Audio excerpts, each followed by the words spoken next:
maaaring mag-apply ng work permit visa. Ang mga may visitor visa simula ngayong Miyerkules. Ito ang inanunsyo ng IRCC na ayon sa isang Filipino immigration consultant, hindi patas. Kung bakit, alamin sa report ni Kisha Balatbat. Simula ngayong Miyerkules, August 28, ititigil na ng Immigration, Refugees and Citizenship Canada o IRCC ang temporary policy kung saan pinapayagan ng mga visitor visa holders na mag-apply ng work permit sa bansa. Point of view ko lang to mga guys, no, patungkol dun sa naging announcement ng IRCC nung nagdaang araw, August 28, 2024, patungkol to dun sa mga naka-visitors visa dito sa loob ng Canada at saka yung mga papunta pa lang dito sa Canada as visitor. So yun nga, no, sa base dun sa announcement ng IRCC, hindi na nga sila allowed na maghanap ng trabaho effective immediately nung araw na yun. Which is supposedly nga dapat magtatapos yung public announcement na yun. Though temporary lang talaga siya, temporary policy lang siya. Pero yun nga, napaaga. Magtatapos nga yan sana next year pa, February 2025. Sa totoo lang, maraming nangangarap makapunta dito sa Canada. Maraming sumubok, maraming pinalad. Pero syempre, marami ring nabigo at umuwing luhaan sa ating bansa, sa Pilipinas. Marami tayong mga kababayan na nagpunta dito sa Canada as tourists at nagbabaka sakali sila na one day makahanap sila ng trabaho at makapag-migrate dito sa Canada. Pero yun nga, imbis na makahanap sila, karamihan nga nabigo at umuwi na lang sa Pilipinas. Yun nga, hindi nahihirapan sila, hindi sila makahanap ng employer. Isa nga sa dahilan yung sa dami ng tao na nagpunta dito. Dahil sa programa ng Canada nung inilabas nung parang kalagitnaan yun nung 2020, pandemic na nung naalala ko, panahon ng pandemya. Itong temporary public announcement na to ay parang August 2020. Parang halos kasabayan siya nung isa pang public announcement ng Canada na for TR to PR naman yun. So yun yung mga palisiya na inilabas ng Canada para matulungan, especially yung sa mga visitors nga na naipit or na stranded dito sa loob ng Canada na hindi makatravel palabas, gawa nga ng mga naglalabas sa mga travel restriction ng mga panahon na yon. So bilang pagsuporta, pagtulong sa kanila ng Canada, inallowed sila na makahanap ng trabaho dito sa loob ng Canada habang nandito sa loob ng Canada. Siyempre maraming mga tao yung natuwa, parang naging isang magandang musika sa pandinig nila yung public announcement na ginawa ng Canada na yun. At kasama na nga doon yung mga kababayan natin Pilipino. At lalo pa nga yun nag-boom or lalo pa nga naging mabenta yun nung naglabas pa yung Canada ng extension last year din. Yun na nga yung nabanggit ko kanina na may extend siya ng hanggang February 2025. Sinabayan din yun nung paglabas pa ng isang announcement na nakasama yung Pilipinas sa mga authorized or approved na bansa na pwede mag-apply ng ETA. Basta meron kang valid na US B1, B2 visa ay makakapag-apply ka ng ETA. Just imagine in less than 10 minutes meron ka ng tourist visa papunta dito sa Canada. Ayun nga lang, kasabay ng pagdating ng halos karamihan na tourist dito sa Canada, yun din yung pagdating ng maraming international student papasok din dito sa Canada. Galing yun sa mga iba't ibang bansa gaya ng India, Philippines at iba pang mga bansa around Asia, karamihan, na may hawak na valid permit or pwede din sila makapagtrabaho ng legal dito sa Canada habang nag-aaral. Siyempre, kung titimbangin natin, mas may edge o mas advantage yung mga international student na makahanap ng trabaho kasi nga meron din silang permit na makapagtrabaho kaysa dun sa naka-tourist visa lang yung hawak mo. Bakit nga ba napakahirap makahanap ng work ang mga naka-tourist visa? Kasi nga syempre restricted lang sa pagtuturis yung status nila. Tapos at para makapag-work sila, yung employer na mahanap nila, kailangan silang mabigyan ng LAMIA. At yung LAMIA naman, syempre, hindi yun madali. Maraming proseso yung kailangan pagdaanan nun. Yun nga, yung posisyon na ina-applyan mo, kung sakali matanggap ka, kailangan yung i-justify ng employer kung bakit may shortage dun sa trabaho niyo o sa posisyon na yun.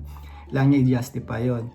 At ayun, kailangan yun parang i-post yata sa Indeed or kung saan mang job market ng at least 1 month.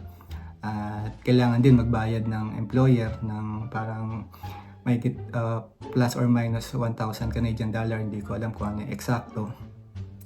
Ayun, basta mahabang proseso kung sakaling from tourist visa makahanap ka ng trabaho bago ka pa ma-apply ng work permit, marami ka pang pagdadaanan. So ganun siya kahirap, kaya yung mga employer din minsan ang preferred na lang nila talaga is yung mga international student na merong valid or authorized magtrabaho or yung mga naka-open work permit. Siyempre, tapos isabay mo pa dito kung bakit mahirap para sa isang naka-tourist visa yung maghanap ng trabaho is yung pupunta ka dito sa Canada na ikaw lang or wala kang kakilala, wala kang kaibigan, especially wala ka rin kamag-anak.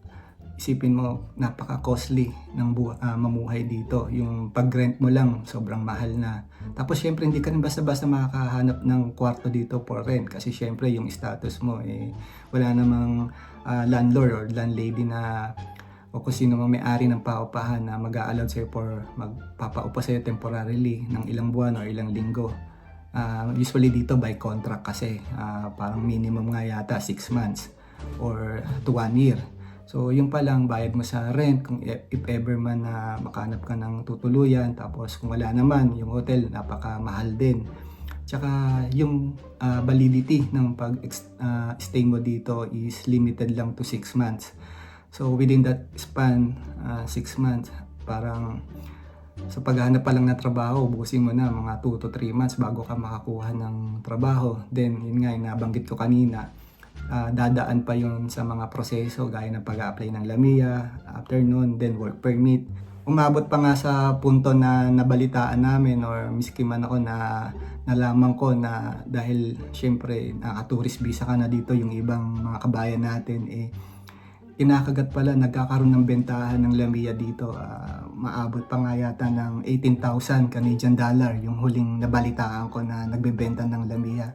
Di pa yun wala pa yung kasiguraduhan. Tapos nung nalaman nga namin na may mga ganon, ang condition pa nun, hindi ka, parang sila pa yung magdidikta ng oras mo, parang hindi ka nila bibigyan ng maayos na oras. Parang doon pumapasok yung naaabuso yung mga temporary worker dahil nga sa kinakagat na lang nila yung ganong pagkakataon. Kaysa nga naman umuwi sila, dito na sila, uuwi pa sila na Pilipinas, parang na sakripisyo na nila lahat, na ibenta nila, nakapangutang na sila, papunta lang dito, tapos yun nga, uuwi silang luhaan. So ginagrab na lang nila yung ganong pagkakataon, di bali na silang maglabas ng pera or kung ano man ang gawin nila. Pero syempre, para yun sa may mga budget or para talaga yun sa naglaan ng pera para lang makapag-stay dito sa Canada. Pero paano naman yung wala talaga, yung talagang hipagsapalaran lang, yun, karamihan sa kanila umuwi talaga ng masama loob, luhaan, kung anumang term na dapat nating sabihin. Kasi nga, wala namang naipangako ang Canada na pag dating mo dito sa Canada as tourist, bibigyan kanila agad ng trabaho. Lahat yun depende sa qualification mo. Yun, depende pa rin yun sa qualification mo, kung yung position mo ba o ina-apply mo ba pasok doon sa position na hinahanap. Dadang ka pa rin talaga sa proseso. Walang sinabi yung Canada na sige, mag-tourist visa ka dito at bibigyan kita ng trabaho, kaming bahala sa'yo. Hindi naman ganun yung nakapaloob dun sa polisiya. Sa totoo lang, mahirap sumugal dito sa Canada bilang isang tourist visa na nagbabaka sakali na makahanap ng trabaho. Lalo na hindi ka naman ganun financially stable, pag sapat lang yung pera na dala mo dito. Sobrang hirap talaga. Kasi marami kang magiging kakompetensya dito. Andyan na yung international student na merong valid visa na ang kaloob ng visa na yun, pwede silang magtrabaho temporarily habang nag-aaral. Tapos andyan pa yung mga Canadian citizen. Andyan din yung mga resident ng Canada na titingnan naman talaga natin yun yung talagang pina-priority ng mga Canadian employer or even yung government ng Canada. Marami naman talaga silang announcement na yun nga, sinasabi doon na support local, sila yung i-priority natin bago yung mga naka-tourist visa or mga temporary lang dito. So yun yung mga pagdadaanan mo kung bakit sobrang hirap at sugal yung pagpunta dito, paghahanap ng trabaho bilang isang tourist.